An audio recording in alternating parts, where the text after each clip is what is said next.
I'm curious about the pool of molten steel that was found in the bottom of the towers. I am too. And Please tell me about it. Have you seen it?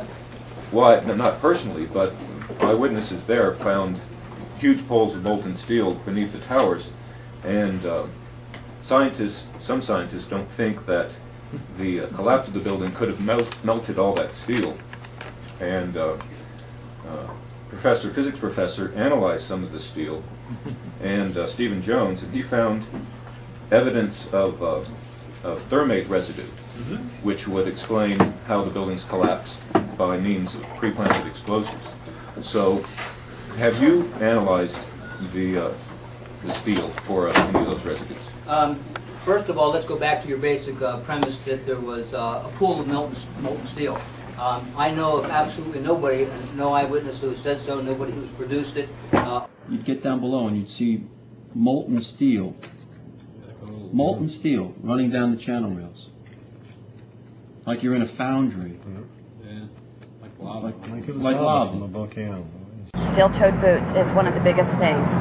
Out still on the rubble, it's still, I believe, 1,100 degrees.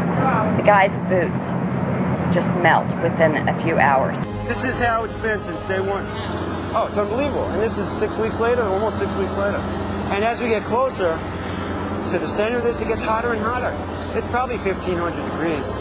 We've had some small windows into what we thought was the core at some point, and it looked like an oven. You know, it was just roaring inside. And it's just a bright reddish orange color. I know of absolutely nobody, no eyewitness who said so, nobody who's produced it. I was on the site, I was on the steel yards, so I don't know that that's so. There's video of it. Melted around 2,600 degrees Fahrenheit. I think it's probably pretty difficult to get that kind of temperatures in a fire. So I don't know the basis. I can't address your question if I don't know the basis. Well, NASA pictures, thermal images showed those sorts of temperatures in the basement. Would you send them to me? Okay. I would like to echo a frequently asked question on the Nist.com website regarding World Trade Center 7, in that the report on World Trade Center 7 5 years after collapse has not been released by Nist.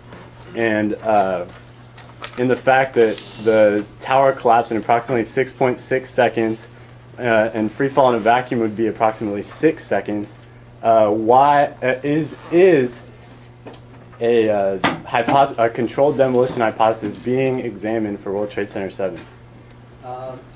We are looking at it. There's actually a very good write-up recently from controlled demolition experts, which you probably ought to read. We haven't finished the investigation yet, so I'm not at liberty to talk about any intermediate findings.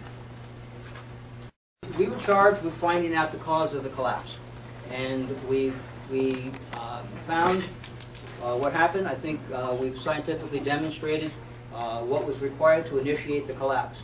Once the collapse initiated, the video evidence is rather clear. It was not stopped by the floors below, so there was no calculation that we did to demonstrate that, what is clear from the videos. We were charged with finding out the cause of the collapse, and we found what happened. I think we've scientifically demonstrated what was required to initiate the collapse. Once the collapse initiated, the video evidence is rather clear. It was not stopped by the floors below, so there was no calculation that we did to demonstrate that, what is clear from the videos.